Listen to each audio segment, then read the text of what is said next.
श्री गोपाल कृष्ण भगवान की जय। लीळा नंबर 43 चा उर्वरित भाग। तसे परमेश्वर जीवास बोध दातृत्व देऊन शब्द अपरोक्ष सामान्य विशेष असे चारी ज्ञान पूर्ण करून ईश्वर स्वरूपी मिळवतात। सूर्य स्थानी अधिकार्या जीव खाती लोहार स्थानी उभयदर्शी अवतार अग्नीत गरम करून पिटतात त्या स्थानी शब्द ज्ञानातले नित्यविधी निमित्तविधी आचरण्याचे दुःख आणि क्षार लावून घासतात त्या स्थानी अपरोक्षी कर्म नाशाचा उदम तेल लावून घासतात त्या स्थानी सामान्य मळ नासण्याचा उदम तूप लावून घासतात त्या स्थानी विशेष ज्ञानात थोर अयोग्यतेचा नाश करतात। नवीन मूळ स्थानी केवळ कारण भूताचे देह देतात। अशा प्रकारे लोहार स्थानी असलेला उभयदर्शी अवतार जीवाला मोक्ष देतात।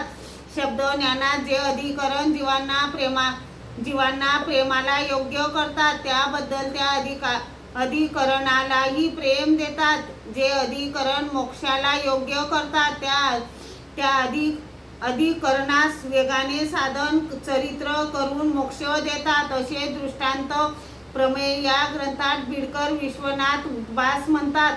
तसेच सर्वज्ञांनी उकारलेल्या वस्त्राचा दृष्टांतही निरूपण केला। संवदनीय आंतू वस्त्र चुरीजे ओपीजे तेल खार दीजे मग तांतू पिवपुटे मग डोळे याचा मड लागे ऐसे होये मग जे बिंब दीजे ते ठाके। तसे परमेश्वर जीवास शब्द अपरोक्ष सामान्य ज्ञान दिल्यानंतर शेवटी विशेष ज्ञानात अयोग्यतेचा नाश करून व साधन पर योग्यता फोडून